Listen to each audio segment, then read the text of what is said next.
everyone. This is Jonathan Rushing and Gabe Bello here, and we are excited tonight to have a special guest, a friend that I met back in 2022 in October. I went with my church group over to Israel, and our tour guide was a guy named Peleg Gal, which is actually a translation to Paul. So for everybody's ease tonight and understanding and being able to relate, we're going to call him Paul. I know him as Peleg, and Paul is joining us from Israel. Are you in Jerusalem or where are you Tel at? Aviv, Tel Tel Aviv, Tel Aviv. So Paul is joining us from Tel Aviv, Israel, where he has lived since 1972, moving there with his family.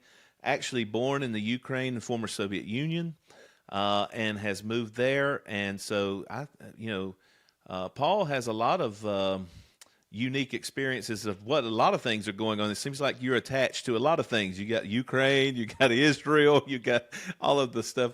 But Paul is a tour guide for the last 20 years in Israel. He actually is a well-renowned tour guide in Israel, leading even the Biden administration when they came over. He led one pres. of. I Yeah, mean, one of. Yeah, there were a couple of tour guides. I was one of, not only me, but there were yeah. others. He was one of the tour guides that was chosen to lead the Biden administration around in some places, and so he has a lot of unique experience. He did serve in the IDF, the Israeli Defense Forces, compulsory, of course, and he has brought a lot of things. Even telling me that in right after the October 7th, I believe it was, a terrorist attacks by Hamas. He was appointed as a driver to carry news crews down near the action to report and see what was going on. So really, really some fantastic experience, and I'm excited to have him here, honored to have him here. He's 7 hours ahead of us, so it's, in the night there in Israel. But welcome, Paul. Thank And you. tell us a little bit. Again, you were telling us right before we started here. Just give us a little background about how you got to Israel, and So, and all of that. well, I always, for me, saying that I was born in a foreign country, it's a little bit strange because I've been living here all my life since the age of 2. So 52 years, it's sort of like I'm local. But yeah, my family came actually to Israel in 1972 from Ukraine. My father was a doctor, served in the IDF. My mother, an engineer, both retired. And I've been practicing law for a while. And then I was always into archaeology, Bible, history. So I abandoned the legal profession and enrolled into tourism, and that's how we met. That's how we met. So I've been doing this for the past 20 years, actually from the year 2004. So it's like 20 years now, and definitely you meet people, you see, and yeah, definitely an amazing experiences. I think that for me, it's not actually but it's what you encounter, what you feel. So today, the whole world is behind the screen, so I'm actually on the ground. Yes. It's a very important thing. Yes. Yeah. So Yeah, and Paul, I am so pleased to have you here because, as I was saying, we're hearing, you turn on one channel on TV and it's coming from the left and what the left wants you to hear, and one channel from the right, what the right wants you to hear. And so the reason we're having this podcast, everyone, tonight is really just to get Paul's perspective of just the facts of what's happening on the ground. We're not here to try to sway anyone. We're not here to try to sugarcoat anything. I've loved talking with him back in October because he had such a unique perspective. Because it's one thing for us to sit over here across the seas and commentate on what's happening there and what we think is happening. It's another person for a person to be living it and right in the middle of it. Paul has watched all his life rockets fly overhead. This is nothing new for him. He understands well the terrorism being next door and around the corner. He has went into places of the West Bank and Gaza. He's been in those places. He knows the players, the people, and the ones involved. But Paul, if I could go back, let's just kind of go back and just talk about the events of October 7th and just kind of what happened from your perspective, and play that out for us, like where you were at and So, what you saw immediately in the aftermath. you know, very, very interesting and very, very. Actually, the year, during COVID, I'm in tourism, and Israel actually it's an island state. In a way, it's an island. Israel is a very small country which is located in the Middle East. Basically, the only way to get into Israel it's by air. During COVID, Israel actually sealed its borders, and for 2 years there was no tourism. So of course, I did some other things. But the year of 22 was actually very busy. 22, 23, extremely busy. A lot of visitors who postponed their trips to Israel because of COVID actually came in cruise ships. And actually on October 7th, in the morning, I was heading to the port city of Haifa. There was a huge cruise ship. I had to go and pick them up, on a private car. Sometimes I'm on a bus, like I was with you guys, but sometimes I have a private car, like I collect a couple. And there was a huge cruise ship that came to Haifa port. Haifa, it's a very big city, third city of Israel. And, driving to Haifa on the news, I was listening to the radio, but it were like electric messages that rockets are fired, It's kind of, we normalized that situation. So I didn't actually pay attention to it, I was heading to Haifa to be there at 7:30 in the morning, 7:30 a.m., as you say in the United States.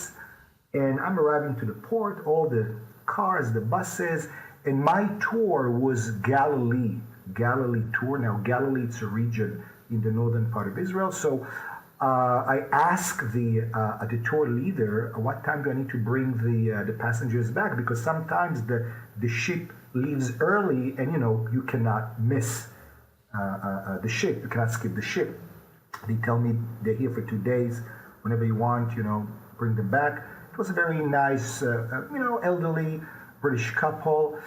And okay, I picked them up. It was 8 in the morning, and we're heading towards the city of Nazareth. We're actually heading east.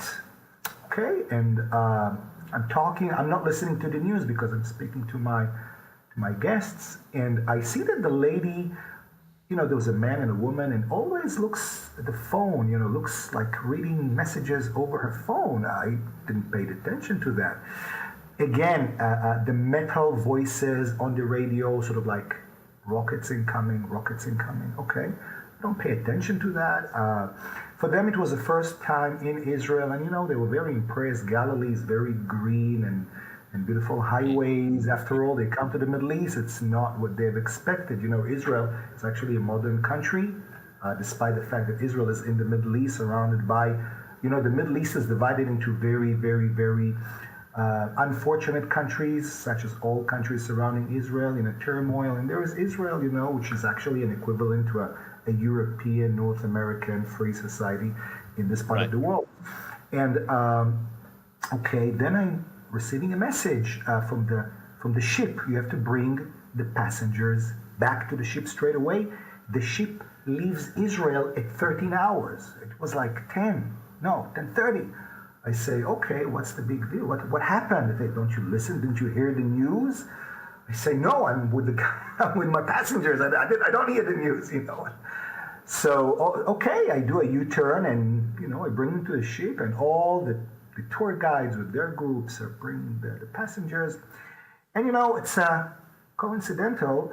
I'm heading back home to Tel Aviv, and I had a friend. Actually, he passed away a few months ago. I haven't seen him. He moved from Tel Aviv to another city, which is on the way, sort of like halfway. And I said, I'll stop there, say hello to him, because he always invited me to see his new home.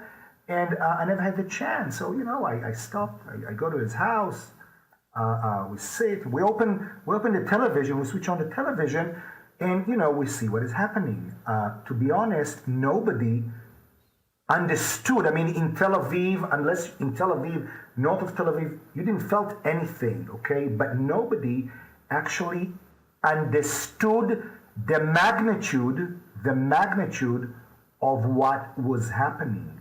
Even the Israeli TV didn't really realize, in Israel's history, this is unprecedented.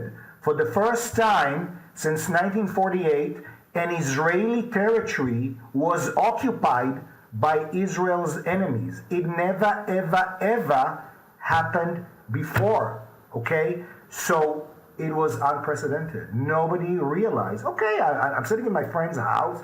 I was there for like, a few hours. We were having coffee, snacks. I say he wasn't in a good condition anyway. He was kind of ill. He passed away a month after. So in a way, it was sort of like a farewell. I mean, I didn't know that it's gonna go, but Right. It was anyway. I go home. It was the evening. I go home. Okay, I honestly, I'm not a TV person. It was late. I just go to bed. In the morning, I wake up. All my work was postponed. Cancellation.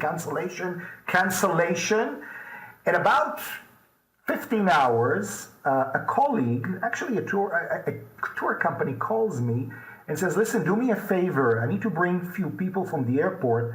The driver that had to bring them from the airport couldn't make it, didn't make it, for what reason? Can you do me a favor, please, and go and pick them from the airport? Just pick them from the airport and bring them to Tel Aviv." So listen, you're asking me a favor. Okay, I'll do it. I go to the airport in a van, a nice van, and I see a TV crew. I didn't really realize. They told me it's going to be 3 people. There were four with a lot of suitcases. I'll send you the photos. It was it was actually I don't know if I should say that it was a British television crew. Actually came to Israel from Ukraine, from Bakhmut. It was like a very horrible battle there. Actually, they came from Tel Aviv from Ukraine. And amazing group. I have to say that I was with them 2 weeks. I enjoy. Despite the circumstance, very interesting for me, for them, because after all, I normally don't go to war zones with journalists, and they normally have a driver. They don't really have a tour guide. So for them, in a way, they go to an area that they don't really know the situation, who is against who. Nobody knew then. And they tell me, listen, we need to go south. Take us anywhere you can. I said, okay, let's go. And we're heading south towards the city of Ashkelon. So if you see Israel map, it's south of Tel Aviv. It's about an hour drive. A lot of roadblocks, police roadblocks. And then, we are arriving to Israel's southern city of Ashkelon, which I know pretty well. And actually, when we moved in 1972 to Ukraine, for a while we lived there. And actually, my grandparents used to live there. So I knew the area very, very well. And I drive south of Ashkelon, a few miles, and then you see a military, not a police. There's a distinction in Israel between a police roadblock and a military roadblock. Normally, you don't see military roadblocks. And I see a soldier in a combat gear, full combat gear. Again, this is something that you don't normally. You see soldiers go home, but you don't see them in a combat gear, in a mask, okay, a mask on their face, in a tactical uniform, and he says, you cannot go further. Again, you don't really understand. I said, listen, I know the area. Let me just, continue. He said, look, you cannot go. And then I said, why? And then he looks at me, and he tells me in Hebrew, I translate, a war zone. A war zone. Now, it's like somebody taking a hammer and boom, putting it on my head. You don't realize what is happening, okay? A war zone in your country, okay? Because all the wars of Israel, they're somewhere far in, in the borderlines. and it's like an hour drive from Tel Aviv. It's like 5 minutes drive from where my late grandmother used to live. Okay, so I do a U-turn, and then I see a dead body. And then I see a vehicle that is turned. I thought an accident. And then I see many vehicles. Okay, so then we stopped. They began speaking. It became a little bit dark, and then the producer, it was a group of journalists. There was a producer, a cameraman, a war correspondent. It was actually the war correspondent of the BBC. And they tell me, okay, we need to sleep somewhere. So they say to me, listen, can you stay with us if you want, 2-3 days?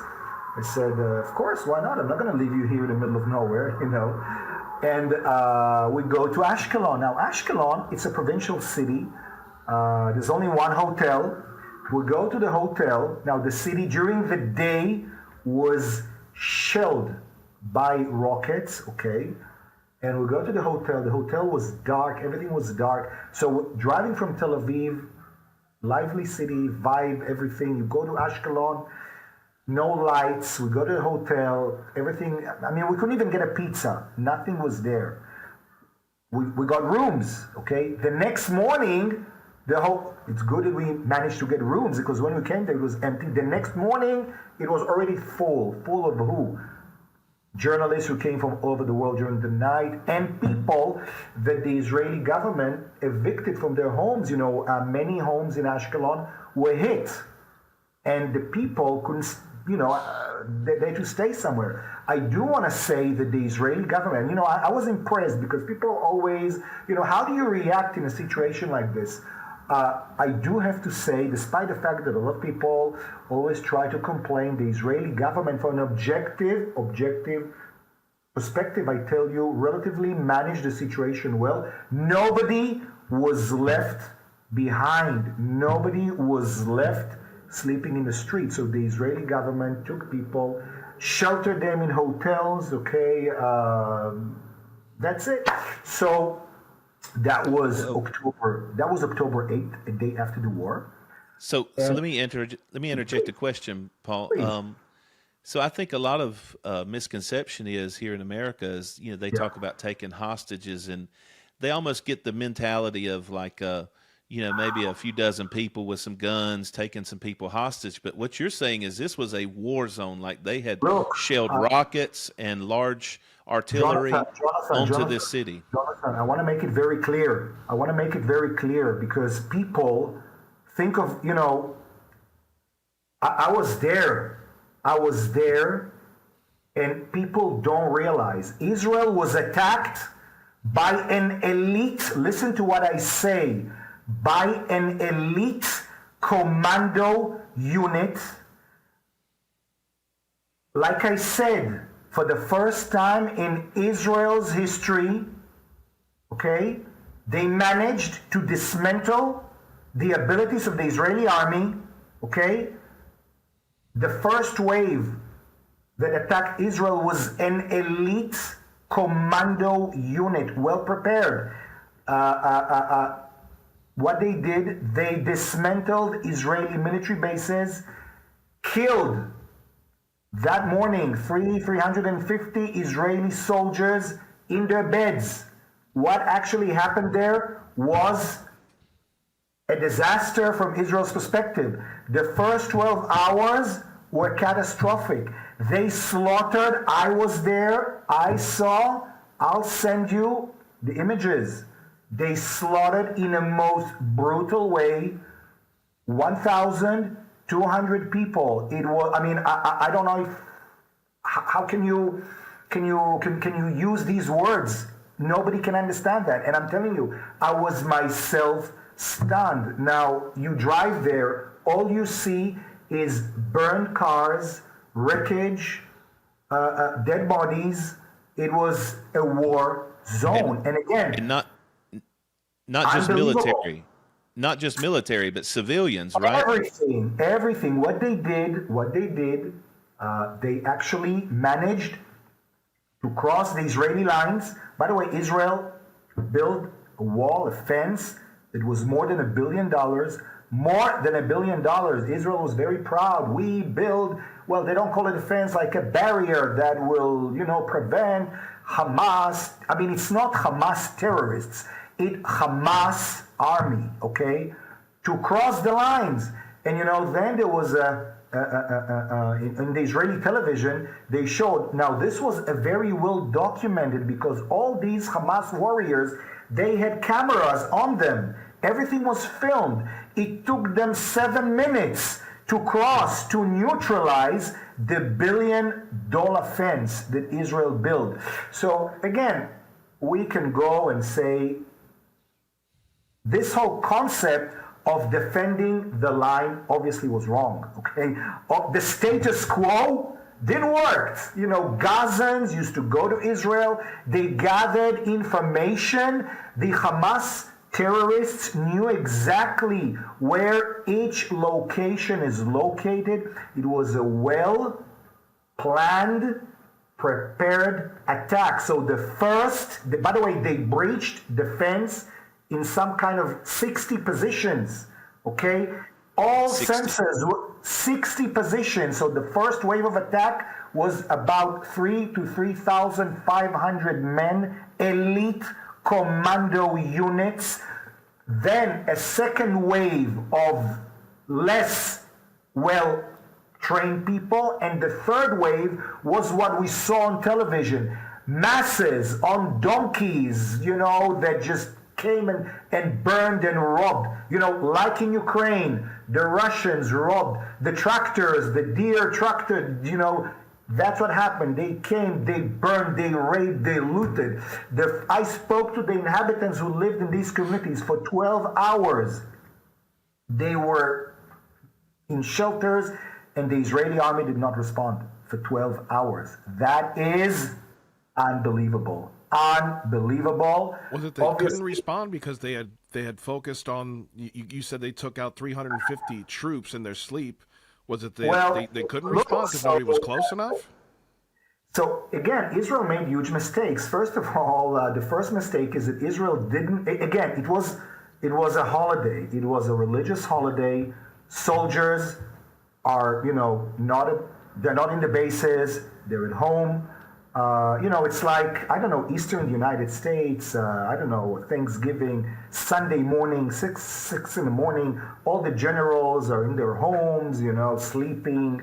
It was a well-coordinated attack. And I have to admit, our enemies, they did a very good job because they learned us, It was a well-prepared attack, and you're driving there in all these villages, all these communities. They managed to occupy 22 Israeli communities, kibbutzim, villages. 22 Israeli communities were under Arab occupation, okay?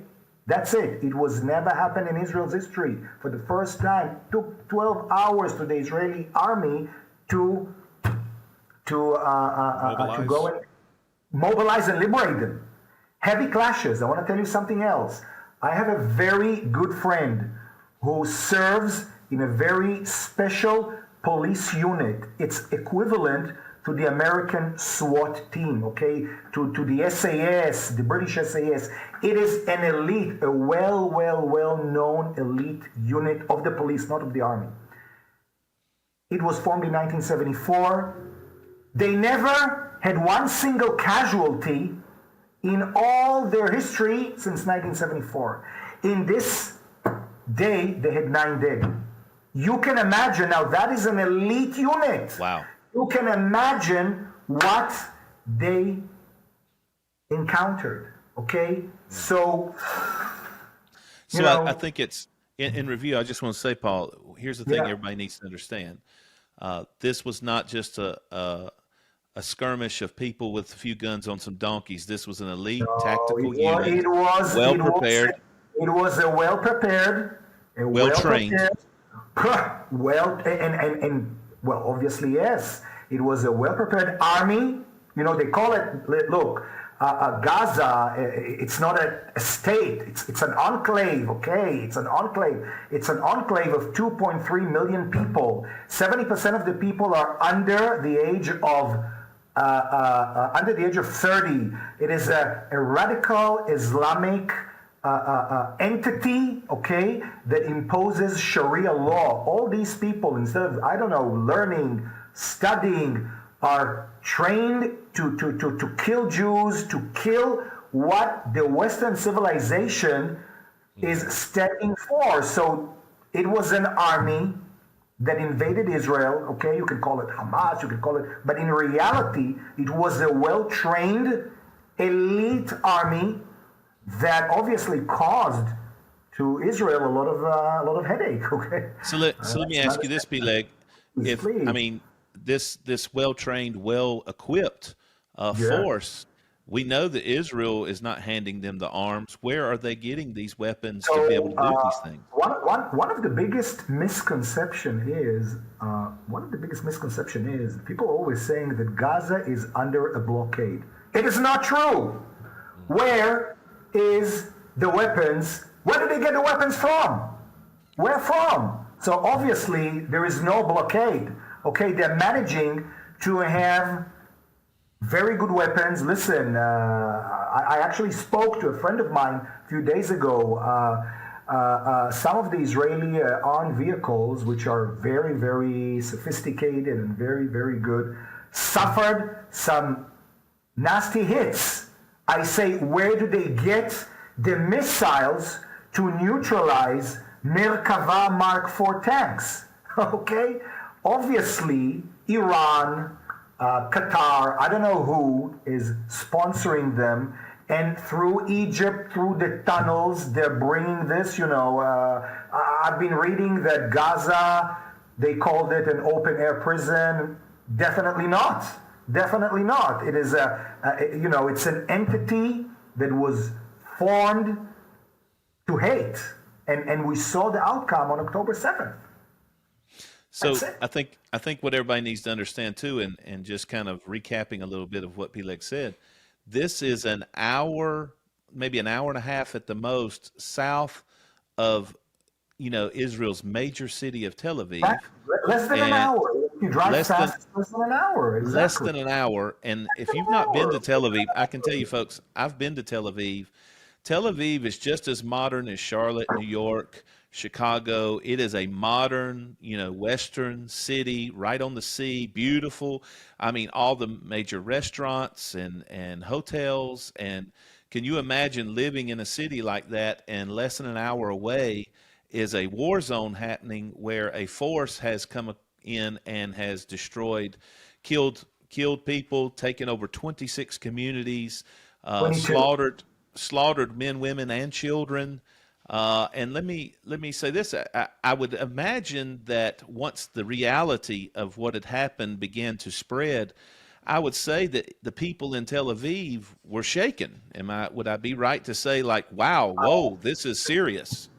Listen, so first of all, I stayed in Ashkelon for 2 weeks. Because I stayed with my team in Ashkelon for 2 weeks. I drove home to Tel Aviv. Oh, actually, I remember, like the third day of the war, Hamas ordered all the people of Ashkelon to evacuate. Okay, it was sort of like the British journalists took it very serious, and they said, "Listen, rockets, it's one thing, but having jihadists with Kalashnikovs in the street, it's another thing." So they received a warning, and they drove to Tel Aviv and spent the night in Tel Aviv. So Tel Aviv also, although it was not like Ashkelon, it was completely in a blockade. All cafes, everything was closed. You feel, not normal. Definitely not normal. Definitely not normal. People are beginning to understand what is happening. The number of casualties are beginning to, by the way, Israel, contrary to other nations, do not hide. They openly say, they publish the names. You see funerals like every day, like many funerals. Then people are beginning to ask what is happening, and always rockets towards Tel Aviv every day, 3, 4, 5 times a day. rockets and the interception of the rockets. So obviously, it's left an impact. Okay, left an impact, and that's it. Yeah. Well, I think one of the War zone. You know. yeah, I think one of the misconceptions is when we in America hear the word terrorist, what we think is kind of like 9/11. It was terrible, but it happened in an instant and it was over. Or, that embassy got bombed and it was over. But what you're saying is much more than a terrorist attack. This was an occupation. They It came was an in occupation for the. and Yeah. it was an Yeah. ongoing Yeah. operation where they Yes. were trying to establish, not just I think a lot of folks think they ran across the barrier, attacked, and ran back into Gaza and then hid. But what they really did is came across that barrier and occupied and determined to fight to the death the Israeli Defense Forces, and Israel had to respond. I mean, there was no, if they wouldn't have responded, they would have just kept right marching straight on up to Tel Aviv or wherever else they wanted to go. Exactly. They were stopped. If you see the map of Israel, there is a town. Well, again, Israel is a very small country. People actually don't actually know how small Israel is. In the United States, there are only two states that are actually smaller than Israel. It's Delaware and Rhode Island. New Jersey is double the size of Israel. Israel is tiny.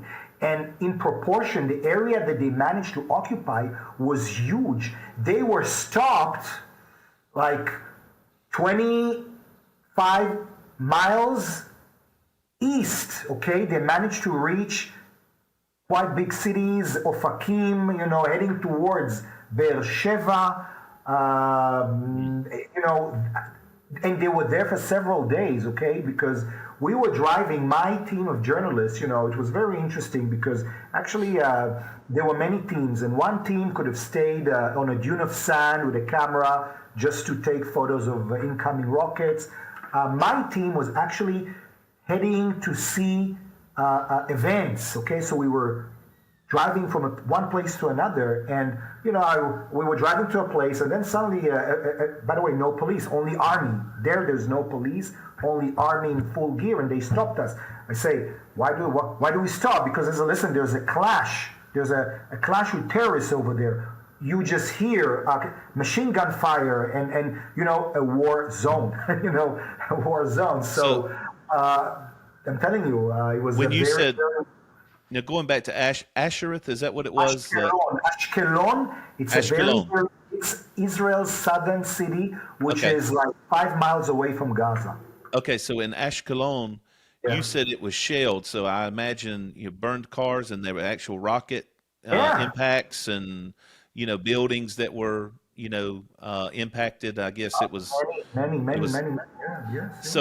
So let me ask you this: the Jewish people that were in these kibbutz and these small communities, these 26 communities, 22 communities, were they mistreated? Was there, what killed? What happened? So, listen, I can tell. First of all, what happened was again, we use this terminology. Unfortunately, I have to use this terminology, but this is what happened. It was slaughter, pure slaughter, decapitated people, burned people. It was really unimaginable. We were driving towards a community, and there were coroners, like people that remove bodies, and they brought vans of refrigeration of food, because in Israel we're not used to these kind of events. Hundreds of bodies they had to go and collect. Do you understand? It was Yes. unimaginable. The cruelty was unbelievable. And listen, in Israel, women and children as well. women, children. The interesting thing was that, they did it and they filmed everything. So they send these images to their friends in Gaza, and people all over the region were celebrating the slaughter of Jews. Having parties. It was having parties, giving away candies, and unbelievable, all over. I was horrified. I was horrified to see, but again, listen. This is Islam. You cannot go, and in the Middle East, one of the arguments was that Israel wasn't speaking Arabic, and now Israel speaks Arabic. I mean, I know you live in the United States, America. It's a country where everybody are polite to each other, but in the Middle East, if you're not going to be rough to your neighbors, you will not survive. And look what they did to us.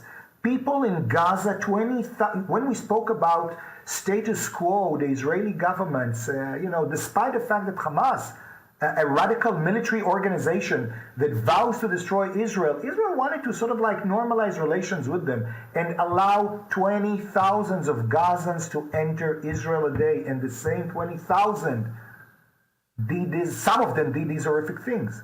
Unbelievable.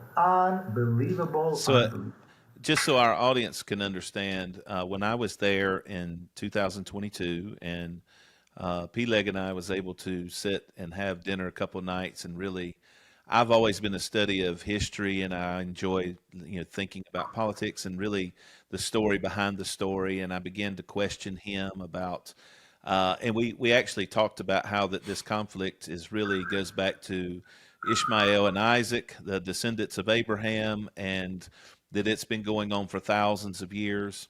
And at that time, Peleg said, I said, well, do you wish for peace, or what do you think should happen? And Peleg said, well, I really, at the time, he said, I think status quo is working. In other words, we kind of put up the barriers and we stay separated, and that keeps the peace, and that's the way to go. And I think what's important, the reason I bring this up, I'm not trying to point fingers at Peleg and say, you were wrong, because it's what he told me. He said, I was wrong. But I think what happens is there was a lot of Israelis that felt just like Peleg, say, hey, look, we'll just live alongside of them. We're just going to have healthy fences. It's almost kind of like you live in a neighborhood, and that neighbor gets on my nerves, but we'll keep a fence between us and everything will go okay. And that was kind of a simplified version of what, Peleg was talking to me about back then is, hey, we're just going to put up a healthy fence here, and they'll have to believe what they believe. We believe what they believe. As long as we don't bother each other, that's just going to keep the status quo. And it's kind of almost like a doctrine of status quo. We're just not, and he even said, every American president comes in, thinks they're going to, make peace. And it's kind of crazy when this conflict goes back to Ishmael and Isaac, thousands of years. And then, this happens. And this is why I think this is important. Man, this is a news flash for a lot of friends out there. For years, we've heard of a two-state doctrine, that there should be two states in one place. Yeah. A two-state solution is what it's called. And I think what is concerning is when you see something like this, it makes you question, is that ever a possibility to have a two-state solution? Because in effect, that's what was going on here. Gaza had its own autonomy. Gaza had its own basic borders. He said there wasn't a blockade. They're getting stuff in.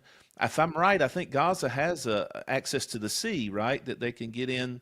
Gaza has access to the sea, to Egypt. Gaza is border with Egypt, Israel, and the sea.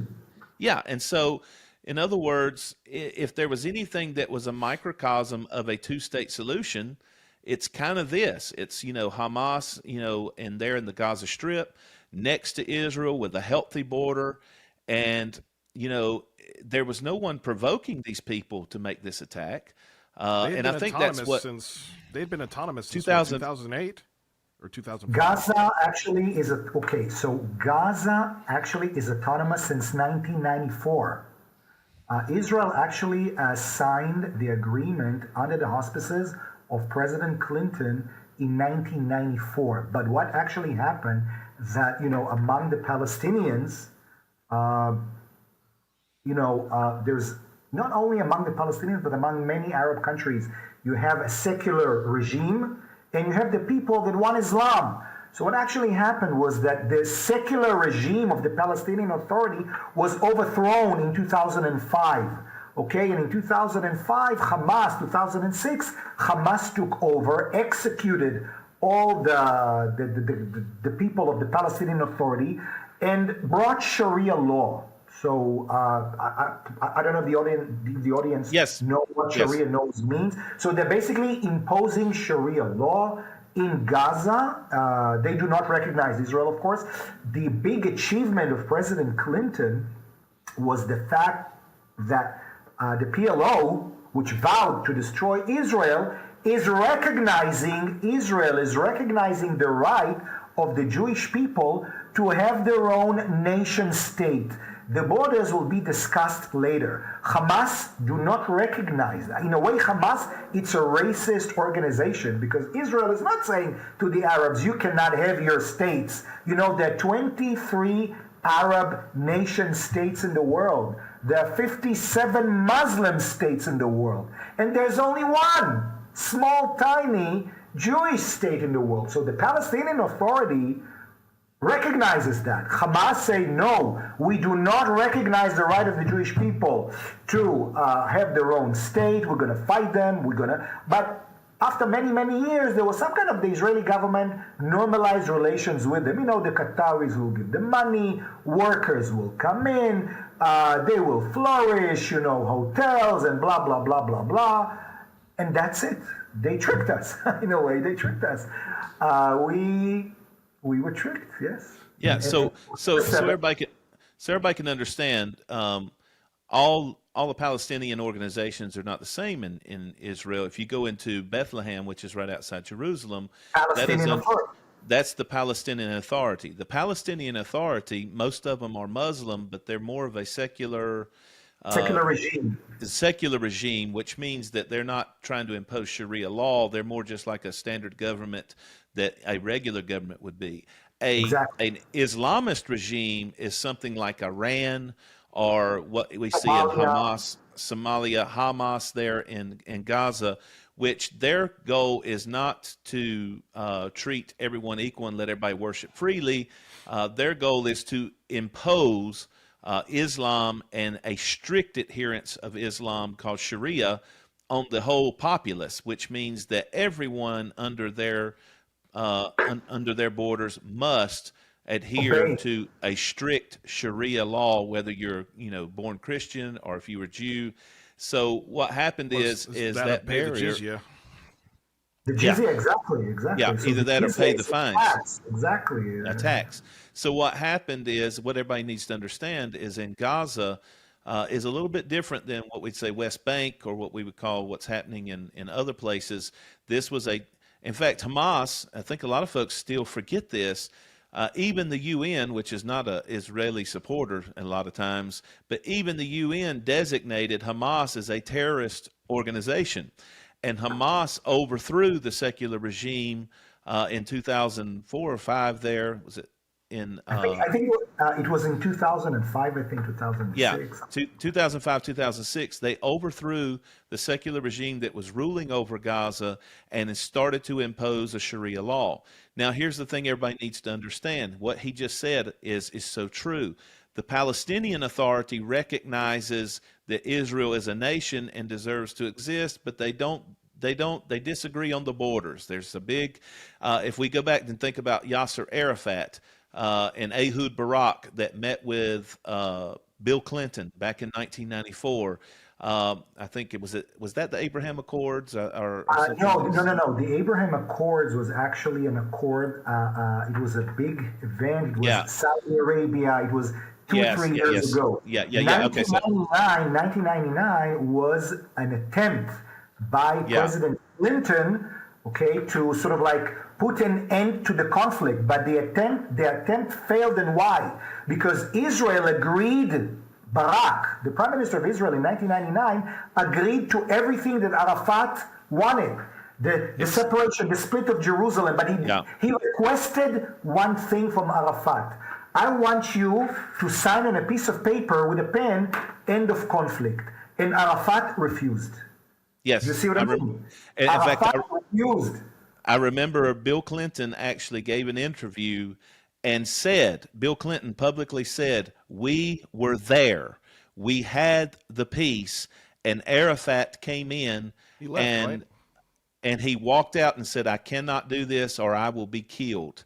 And literally had to walk out, and it fell apart. And here's what everybody doesn't understand. Ehud Barak was suffering intense persecution from his own country because he was going to give up the Golan Heights, and he was going to Divide Jerusalem. he, Divide he was Jerusalem. going to divide Jerusalem and give up part control of Jerusalem, and they couldn't do it. So anyway, going back to this, Hamas, what we need to understand here, and this is what a lot of the world is not picking up, is Hamas is selling, they are selling a version of this that says, we had a right to attack Israel because we're under occupation and under blockade and we're living in prison. And so we're just trying to react to this. But here's what's clear. Hamas also has clearly stated that they do not believe that Israel has a right to exist. They would have no qualms in killing every Jew and every Israeli Jewish citizen without, men, women, and children. They would have no problem slaughtering them. And their big saying, which bothers me, that we're even hearing some in America when they say from the river, to the sea. That literally is a call to annihilate a whole race of people. This is important for everybody to understand. When you hear the words from the river to the sea, it's a call to genocide. It is a call to wipe out the Jewish people. It is a call for a bigger genocide. This is important. It is a call for a bigger genocide than the Nazis incorporated in World War II. You're talking about wiping out multiple millions and millions of people, and this is what they're calling for, from the river to the sea. The river being on the west side of Israel, which is east side, which I guess would be the Jordan, all the way to the sea, which is the Mediterranean. So do y'all know what lies between the Jordan and the Mediterranean? Israel.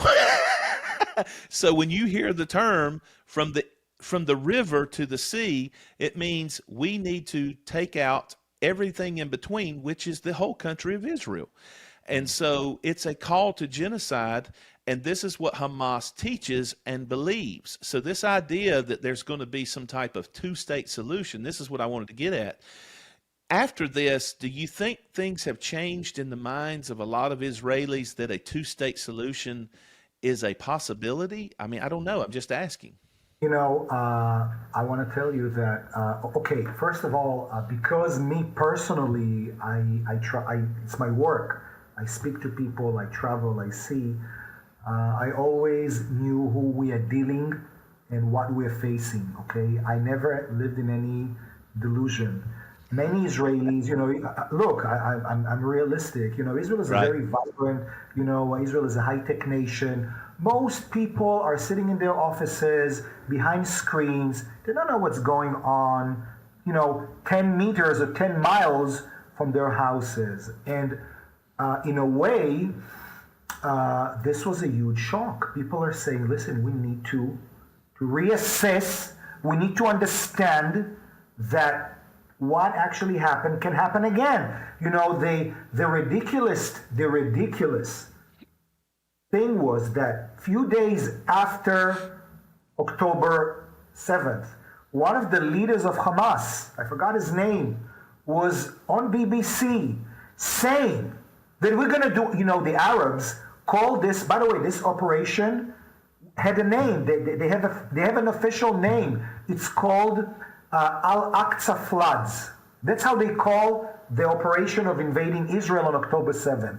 So the Arab term for this operation is Al-Aqsa Flood. That's how they call it. What does that translate to? What does that translate? Al-Aqsa, it's a mosque in Jerusalem, okay? Yeah. And floods, it's sort of like they're flooding Israel with all Hamas members from God. You see what I mean? Al-Aqsa floods. That is the term that Hamas has used for the operation. One of the leaders of Hamas said there is going to be second and third And fourth and fifth, meaning they are serious. There's the moment they're gonna rebuild their armies or whatever, they're gonna do it again. So a lot of Israelis understand that we need to change our language. We are in the Middle East and we need to speak Arabic, okay? This is a no, in America, it's a country of political correctness. You cannot go and say, I'm gonna murder Jews. So they say, from the river to the sea. But then you go and ask them, what are you gonna do with all the Jews who live from the river to the sea? They say to you like this. Do you understand? So I think a lot of Israelis understood and understand that what happened can happen again. And I want to tell you that actually everybody speaks about Hamas. Actually, Israel was attacked by two fronts. Okay, all financed by Iran. On the 7th of October, Lebanon, Hezbollah attacked Israel again, unprecedented.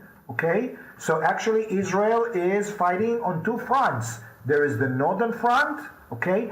85,000 Israelis had to leave their homes.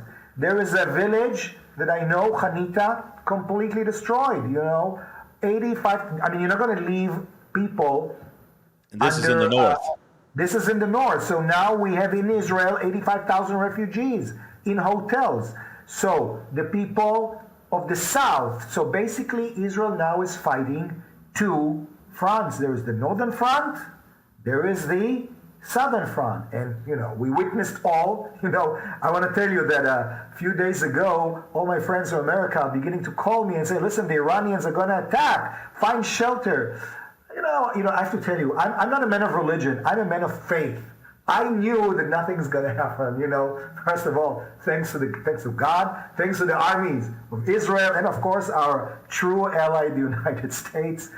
So I slept very well during that night.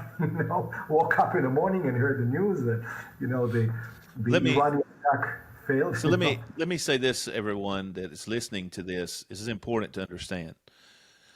This, and I tell me if you think I'm correct in saying this, Peleg. This for Israel was your 9/11. Would you say that would be a comparison? For America, 9/11 happened. It was a date we'll always remember. September 11th, when the terrorists.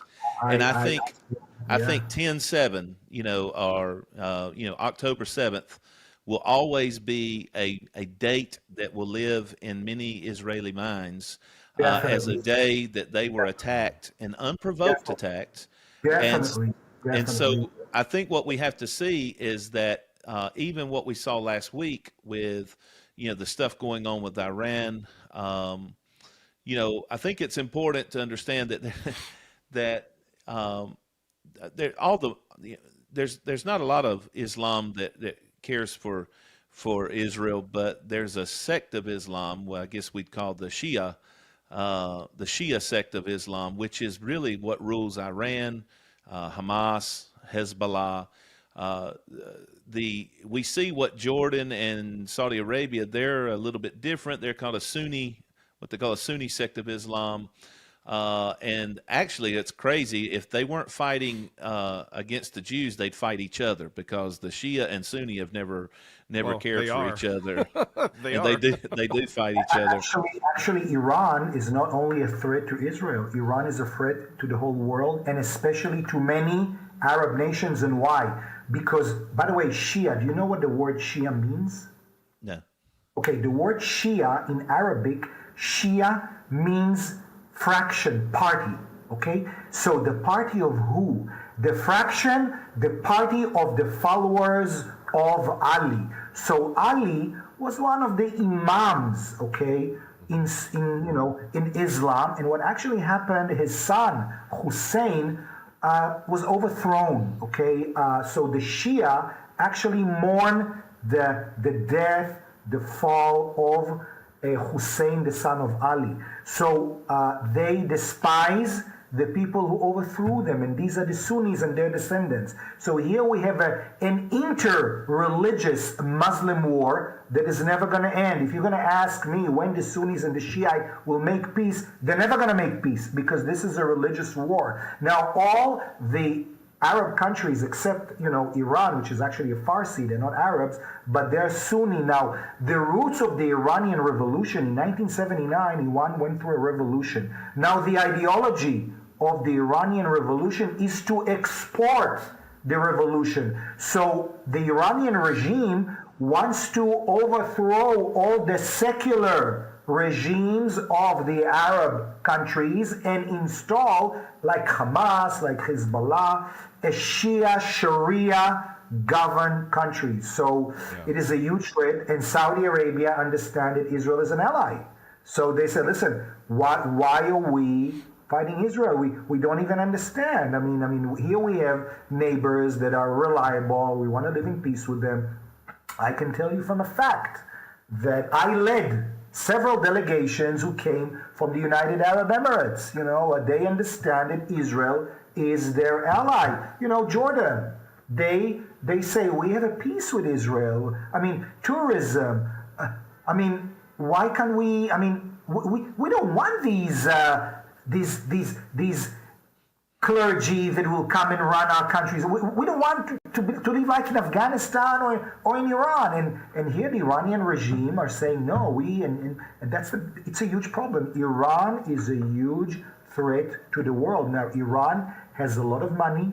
Iran is if I'm not mistaken, is the second country in the world in oil reserve, in gas reserve. It's a country. It's huge. Iran is even bigger than Texas. It's a big country with a population of 100 million. So instead of developing hospitals, roads, they're building weapons. And this is so sad. Today, 70% of the people who live in Iran, they were born after the revolution. They don't even know. They want to live like normal people. They want to dance. They want to learn. They want to travel abroad.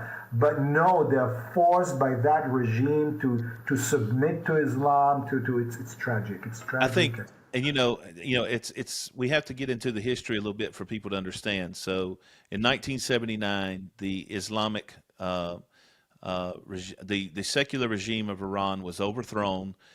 We can remember that by the clergy, and instituted Sharia law. It was just maybe 3-4 years later they went into Lebanon. Same thing, secular regime overthrown. That was the thing in Beirut where all the Marines were killed that were there in 83 that were there on a peacekeeping mission. Then in 2004, 2005, somewhere along that, Hamas, which is also a branch off of this same mentality, took over in Gaza. I think what people need to understand as well is that people say, well, why are they doing this? Why do they hate things so much? Because you have to understand, in especially Shia teaching of Islam, is they have an eschatological mandate. And what I mean by that, eschatological means an end times mandate. They believe that they are to usher in the Mahdi, which is what they call the 12th Imam. And so they believe that the caliphate, they believe that they are actually doing the will of God to kill and overthrow, because they're going to usher in the caliphate and the 12th Imam to be the ruler of really the whole world. And so they believe, and this is interesting to believe, they actually believe that Jesus will come back as a prophet and point to the 12th Imam, the Mahdi. If you go back and read even back in 2007, 2008, when Mahmoud Ahmadinejad would get into the UN, and he would say these things publicly from the UN, and said, God, give us the grace to welcome your last great prophet, the Imam, the Mahdi, coming with Jesus to rule the world. He would say these things publicly. This isn't like a hidden, hey, we're not talking about this, we're doing this. They publicly espouse that they believe that they are to overthrow all the Jewish peoples, overthrow all of Western societies, and institute. That's where ISIS came out of this whole deal. That was the whole idea behind ISIS. Same people. That's what everybody doesn't understand. They think that these are separate ideologies. They're not. No. ISIS, Hezbollah, Hamas, Iran, they're all ruled by the same eschatological mandate that they are there to set up a caliphate and take over. These are the people that attacked Israel. And they did it, and as they said, they celebrated because to them this is a fulfillment of their religious obligation to Allah, and they have come in and done this. And this is important for Americans to understand because Americans, and especially the left secularist Americans that don't really even know what religion is, have no even understandings of ancient religions and how long this has been going on. They think this is all about just everybody playing nice. They think this is about if Israel will give, some more freedoms and tear down the walls and get rid of the settlements and move out of the area. Listen, friends, this is important. Every Israeli could pick up and leave Israel tomorrow, and they would still be thinking that it was their mission to then go and tackle Saudi Arabia and all the European countries. We see this same ideology playing out in France, as there's a Sharia movement rising in France, the Muslim Brotherhood in Egypt, the Muslim Brotherhood even in America. We see this happening stuff in the happening. UK as well. Yeah, I think this is important for people to understand. This is a movement. It is this century's communism. It is just like communism had to be withstood. I actually heard a guy said, we spent 100 years, almost 100 years fighting communism, and we'll spend the next 100 fighting Islamist jihad. That's what we're up against in this era. And so this idea that we're going to somehow have a peace. Now, Christians have a whole different understanding, believing that there will be an antichrist that will arise out of this. And there's all kinds. I know Peleg has heard some of these and the rebuilding of the temple, and we don't have time to go all the way. In fact, I'd love for you to come back sometime, Peleg, and have another time where we just talk about, what you've heard. You've probably heard about, temple rebuilding prophecies and red heifers being sacrificed and all of this. And I wish we had time to, because me and this guy, I'm telling you, we sat at dinner one night and I think we could have talked all night long, but I mean, we could go down the road, but I want to stay in this vein here for a minute and bring it forward now after several months of Israel basically fighting back. And Israel basically, I think it's important for people to understand, they first had to push back the occupation and get them out of, their lands. Once that happened, then Israel had to go in, and they're determined, we're going to make sure they do not have the ability to bring back a second wave, third wave, fourth wave.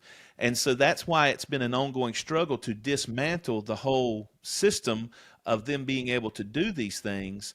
And then, of course, what they need to understand is Iran and them are still, he has said it. Hamas has said, they didn't say we did this and we're stopping. They're proclaiming that they want to keep doing this. And so is Hezbollah, so is Hamas, so is Iran. And so I think a lot of times we have to understand that what happened in of course, Israel has not claimed, they haven't claimed that they did it, but I think everybody knows that in Damascus there was a rocket that came down onto the embassy there and killed some of the Iranian generals. But in Israel's mind, this is just the same as America going after Osama bin Laden in Pakistan. We've got to stop him before he gets somebody, to come against us. So then Iran, of course, makes this retaliatory, I don't know. I'm Go ahead. I'm sorry that I'm interrupting you, but Iran actually declared war on Israel many, many years ago. I want to remind the audience that in 1992 and in 1994, Iran blew up two Israeli embassies. One was in Buenos Aires in 1994, 30 dead. And no, it's blew the Israeli embassy in Buenos Aires. And in 92, they blew the Jewish community center, meaning here, the Iranians, look, okay, let's say you have a problem with Israel as a state, but why do you blow a Jewish community center? Do you see what I mean? So it is a war. It is an ongoing war. And regarding the attack in Syria a few days ago, Israel actually didn't hit the actual embassy building, but it was a building close to it, meaning Israel didn't violate it, the embassy status. It was a building next to it, just to be on the proper terms. So Yeah. Iran is a very, very dangerous country that vows to destroy Israel, and you have to defend yourself. You have to defend Yeah. yourself, otherwise. So I guess the other night, we of course saw the drones and the missiles coming from Iran. Thankfully, no one was hurt. It kind of felt like a little bit of a show. I don't know. What is the feeling there in Israel about that Eh, attack that happened? So I have to tell you, if you ask me personally, you can ask me personally, who do you think is, I don't know, the crown jewel or the star of this conflict? I'm going to tell you it's Iron Dome. I Yeah. was there.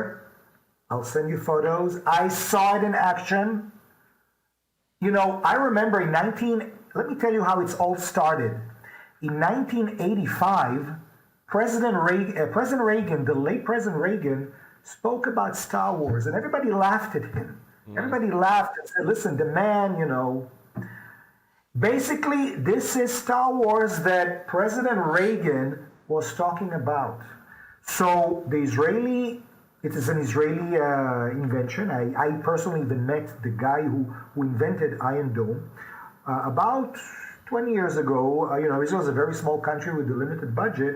So Israel, the Israeli military was thinking, or we should invest in buying more airplanes, okay, which are very expensive, or we should invest in building defense systems. Nobody knew how it's going to work. In 91, during the Gulf War, the United States helped Israel by sending Patriot missiles, but the Patriot missiles were a failure. And why? Because the Patriot missiles are very good anti-aircraft, but they cannot intercept rockets. It's a different technology. It wasn't available 30 years ago. So 15 years ago, Israel said, we're going to invest the money. In a way, it was a gamble. And, we're going to see what's going to happen.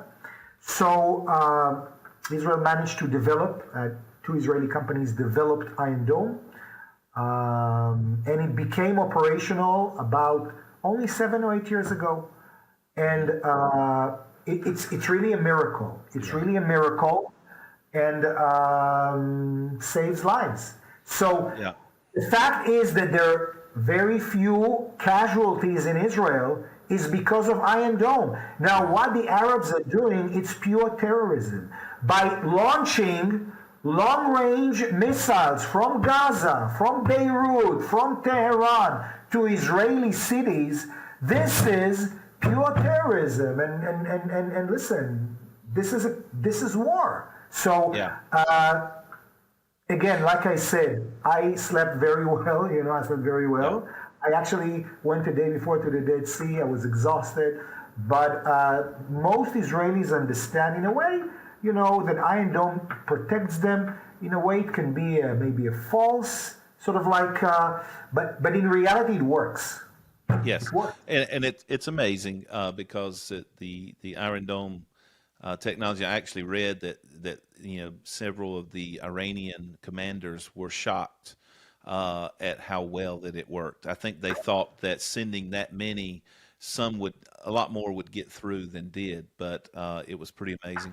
Now let me ask you this, because I know we've got limited time and we've been over an hour here, but I wanted to ask you a little bit about the realities of what you're feeling on the ground as far as the people, how they feel about Netanyahu and the government and the actions they're taking. Do you think there's widespread support or concern? So, look, I have to be very honest with you.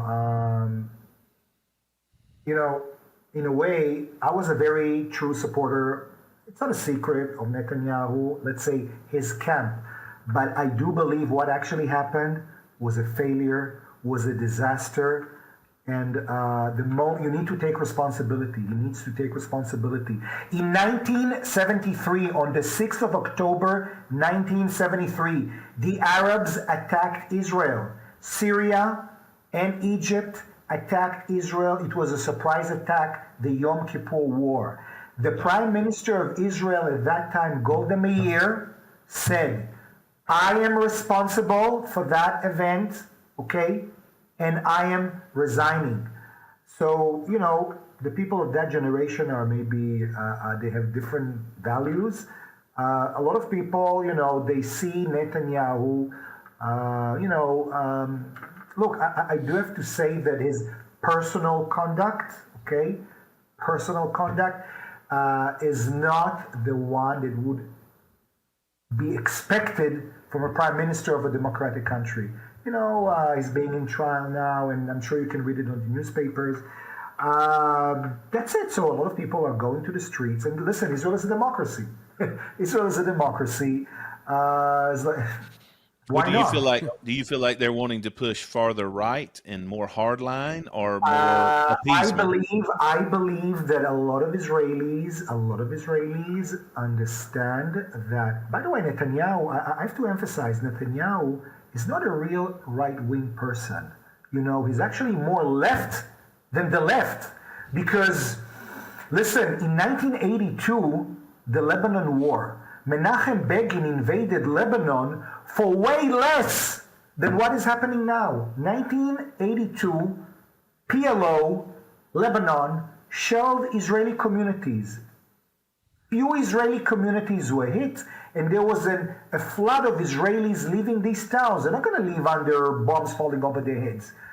Menachem Begin, the Prime Minister of Israel, said, what is this? We came to this country, we built this country to be refugees in our country.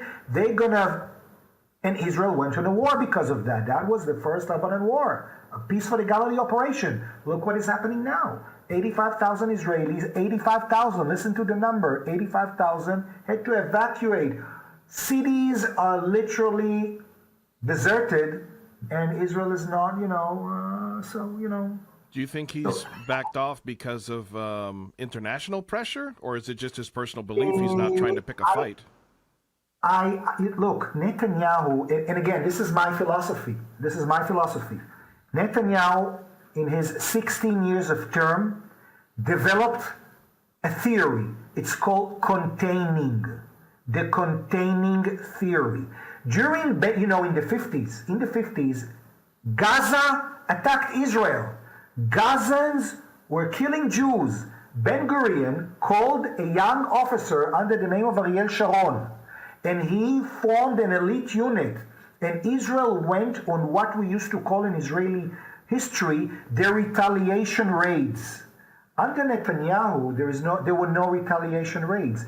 Arabs attacked, Gazans attacked Jews, and just to assure the public, the Israeli army shelled Dune of Sands, okay? So Netanyahu's philosophy was containing, okay? Listen, who allowed Hamas to flourish? It was Netanyahu. He recognized their de facto, okay? He recognized their regime. He interacted with them. He allowed the Qataris to send them money, to build their tunnels, to arm themselves. This is all Netanyahu. And I believe that he needs to say, listen, gentlemen, I made a mistake. I'm resigning. And he's not doing this. So a lot of people, actually in front of my house, I live in Tel Aviv, I see them every week. He needs to assume responsibility. That's what I would expect him to do. And in his right-wing camp, I'm sure there are energetic people that could replace him. Who is standing in the wings as an opposition leader? Actually, there are several names. Gantz, Lapid, but it's basically the same philosophy of Netanyahu, containing. But now, with the events of Gaza, listen, the Arabs, the world, didn't really understood what happened. If you ask me personally, what I thing that the Arabs thought. They thought that they will strike Israel, they will kidnap people, and then, maybe Israel will throw a few bombs and they will begin to negotiate. Do you see what I mean? And here Israel switched on them. Do you see what I mean? Because, listen, first of all, Netanyahu must leave a legacy. And what are we going to show to the whole of the Arab world? That, if the Arabs of Gaza doing this to us, what you have Egypt, you have Hezbollah, you have Syria with Al Qaeda. So here you have to show that, listen, we're going mad, and that's it. That's it. You made reference earlier, Peleg, to you said something about to the term of, if you cannot learn to be mean to your neighbor here, you won't survive. I actually heard about it one time as a theory of if you get slapped in the Middle East, the only way to survive is to slap back harder, and so that the person that slapped you will never want to do so again. And I think that's very much a doctrine in the Israeli mindset is if they hit us once, we must hit back twice, so they think before they do it again. Is that correct to say? So this is how it was in the early days of Israel. Actually, Netanyahu changed that completely. And he sort of like built this theory of containing. Because before Netanyahu, Sharon, Ben Gurion, Israel always retaliated.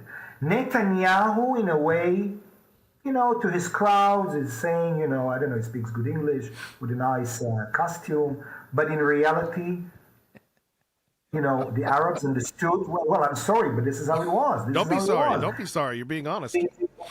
The Arabs misunderstood, and the outcome was October 7th. So now the Arabs need to understand that Israel is speaking Arabic, is speaking their language, okay? And I hope that, there isn't going to be second Al-Aqsa floods. You see what I mean? Yeah. Definitely. I love what you said. You said we have to learn to speak Arabic, and I think what he's mean is symbolic. Symbolically, he's saying we have to speak the language that they're talking. Our enemies. That they'll understand. Yeah, of their enemies. They understand. Because we live in the Middle East. Okay, Yeah. we live in the Middle East. We don't live in Europe. Our neighbors are not the Swiss. Okay, Yeah. so they're not the Canadians. They're not the Canadians. I think that's So I think that's one of the misconceptions is they've had a really good propaganda campaign of saying it's a religion of peace. And so well, that's what Islam means. It means peace. No, it means submission. So I think you're 100% right. They don't understand peace. It's not it's not in their vocabulary. It's submit. They will always tell you peace, but under Muslim terms. Yes. Now, I don't know if people are aware. You mentioned the word jizya. Yeah, the jizya tax. Let's explain to the people what the jizya. What does it mean? So, an Islamic regime, Hezbollah, Sharia, that is Islamic law. So Islamic regime offers to a non-Muslim, but the follower of the book, follower of the book, it's or a Christian or a Jew, For example, if you're a pagan, you're not one of the people of the book, and Islam doesn't give you protection, So let's say you are or a Jew or a Christian, and you live under Islamic rule. Islam gives you three options. Option number one is to convert to Islam. Convert to Islam. Option number two is to be submitted to Islam. Submitted to Islam, meaning it's very humiliating.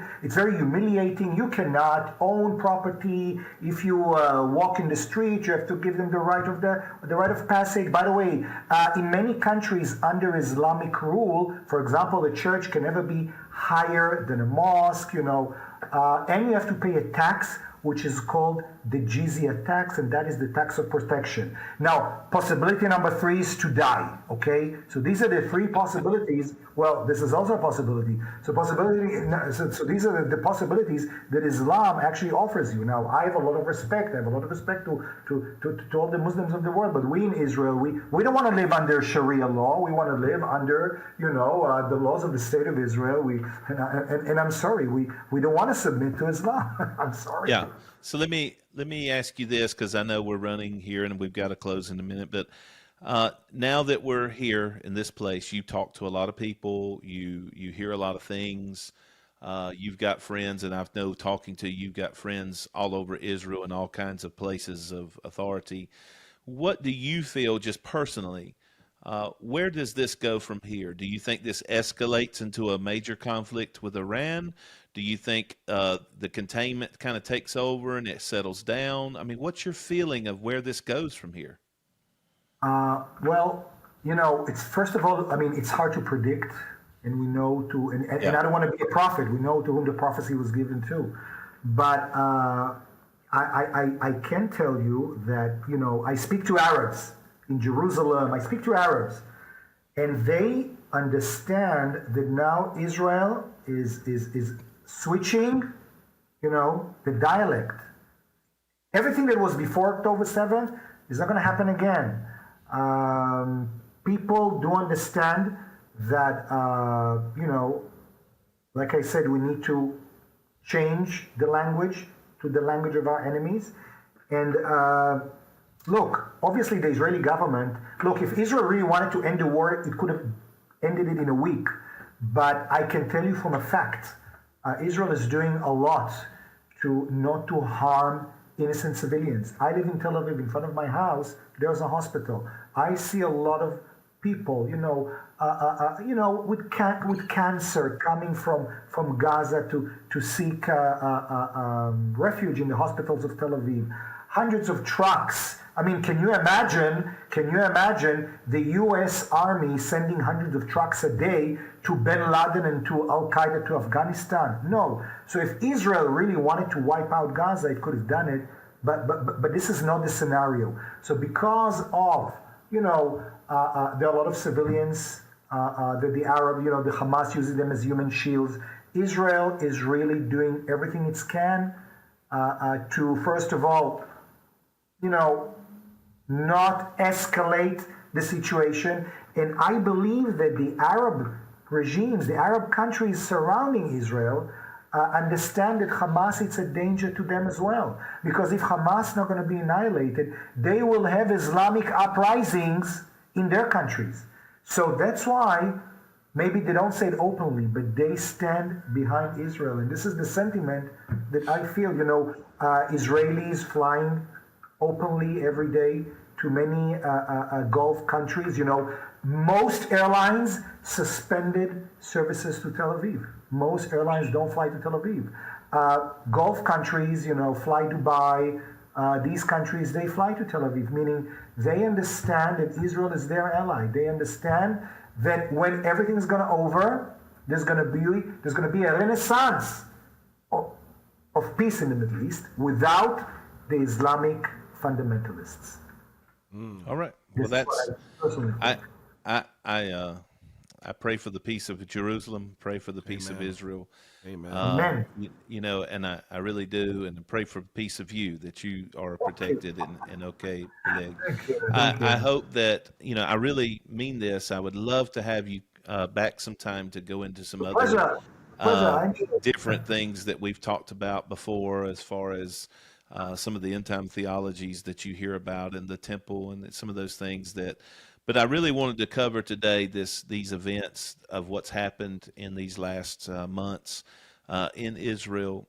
Folks, if you've never been to Israel, I encourage you to pray fervently that God would bring protection to Israel, to Amen. Jerusalem, and to the innocents there. I think it's important to understand, Peleg will tell you, that there are many people in Gaza that are living in prisoners within their own land that maybe would not subscribe, but you would be killed to espouse that you don't support Hamas. So you nod and you just they're they oppress their own people. They hide in schools and under schools and hospitals, and have threatened that if those people even try to leave those places, to leave them vulnerable, they will kill them.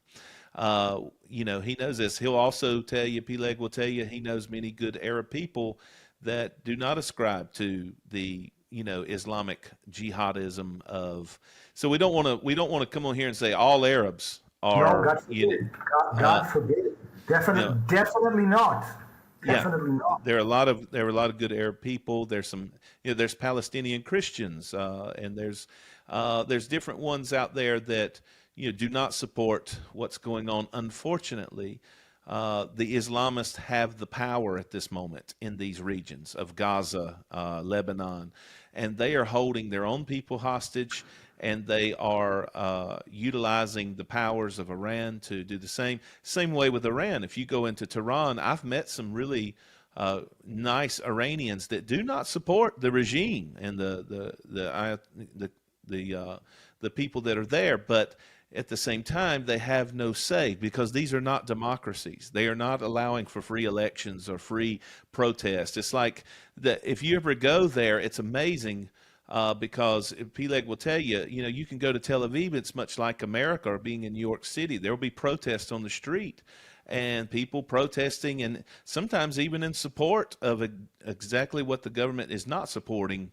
And they are allowed to, because of a freedom of expression. You're not going to see that in Lebanon. You're not going to see that in Tehran. You're not going to see that in Gaza. And it would come across like they're all unified, but it's not true. They're being terrorized, and they're terrorizing their own people. And so we have to realize that these are not, it's like he just said, this is not American and Canadians living each other that are similar. They just have a little bit different governments, or a little bit different this. These are two completely different ideologies. One in Israel that is very much a westernized democracy type government, and Hamas, which is very much an Islamic. Let me just put it this way. Osama bin Laden would have been welcomed in Hamas. I mean, he would have been a welcome, hero, because they call, and I think this is important, and you've heard this, Iran, in Lebanon, in Gaza, they call America the big Satan, and they call Israel the little Satan. They pair us together. They call both of us Satan. And if it was up to them, they would do the same things they did in Israel in America. In America, of course. And so we have to understand, and people don't want to hear that, especially the far left in America, who wants to appease and get up, and even some of our own members of Congress who are wanting to get, and I've seen it literally. I was in Washington, D.C. Just a few weeks ago, and they were having a pro-Palestinian march there, and saying from the river to the sea, and waving the Palestinian flags. And it was just like, amazed that this is happening, because I'm thinking, these people are calling for genocide, and we act like that's acceptable, where we would never accept Nazis to parade through and say these things. We would not, they would have the freedom to do so. We've seen it, but it would be derided, and no sensible politician in the United States would get up and support a pro-Nazi cause, but they'll get up and support a pro-Palestinian cause. But we're not talking about Palestinians as far as the people. We're talking about this Islamic fundamentalism that is in control of Palestine and the Palestinian organizations. And what we just said, there were many Israelis that believed in a possible status quo, even a possible two-state solution, and they literally had a derivative of that already established with Gaza and Israel, because Gaza had full autonomy. It was way back, I think it was in 2015, if I'm right, you can tell me, Peleg, where they tore down the Jewish settlements and literally got out of Gaza. Israel withdrew Yes. unilaterally, okay? Meaning Israel wanted to, sign some kind of an agreement with Hamas, because, but they said, no, we do not recognize Israel. So, Sharon, the Prime Minister of Israel, said, I'm going to withdraw unilaterally, meaning he dismantled all Israel. In a way, it's like it was crazy. If I'm going to go and say to you, I don't want any Arabs or any, I don't know what, in Israel, you're going to say, hey, you're a racist. So there was not even a single Jew remained in Gaza. Zero. Judenfrei area, okay? Not to say that there is something that provokes the Arabs. And that's it. It was a complete Arab entity, okay? And that's it. That's it. So if somebody tells you that Gaza was under occupation, They're ill-informed completely, or they're lying. completely And false. and I think what people need to understand, this is a racial genocide movement. And it would be, as again, this is important for Americans to understand. It would be like somebody the size of Rhode Island saying, okay, all the Nazi white people are going to, and they throw out all the black people out of Rhode Island and say, we're going to live here as a Nazi government in Rhode Island. And the people around them, including the black people, trying to make peace. And then all of a sudden, the people in Rhode Island, these Nazis coming across the border and slaughtering black people and chanting, hey, we want to do this again and again and again. There would be a national outcry and a national uprising. Could you imagine people in Congress somewhere saying, hey, we support the Nazis' right to do this? It would be crazy. And so this is the similar, I think people don't understand. This is definitely a racial genocidal movement that It is is. It happening, is. and It this is. is what the world is fighting against. So we have to be very careful when you see these people in the U.S. that are standing up for this. You have to kindly just look at them sometimes and say, "Hey, what are you supporting?" Because we're not talking about. And they really do try to say we've been oppressed. We've been oppressed. But again, in 2015, Ariel Sharon pulled out every Jew from there, set up the 2005. barriers. 2005, I'm sorry, set up the barriers, and they've had free autonomy, and they could use the money that they're getting from everywhere to better their own people. But you have to understand, they don't care about that. They only care about an eschatological mandate to destroy everything and set up a caliphate. That's what they believe. And Bottom line. that's what they're after. And we need to think and God and pray for Israel, because they're the ones that are the front lines of this battle.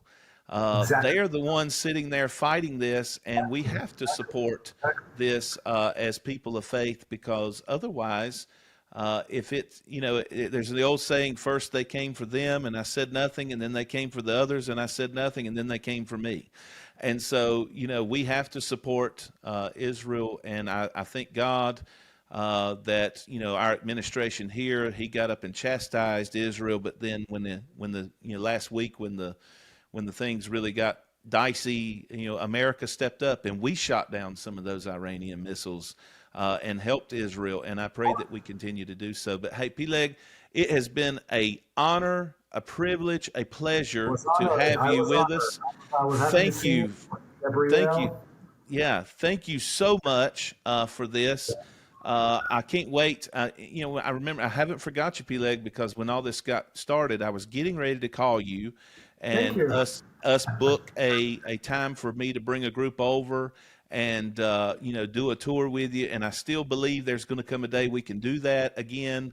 Right now, it's a little crazy, More than so welcome. More than welcome. More than welcome. More yeah. than welcome. But we Very pray for much. you and pray for your safety. Thank you so much. Yes. Thank you.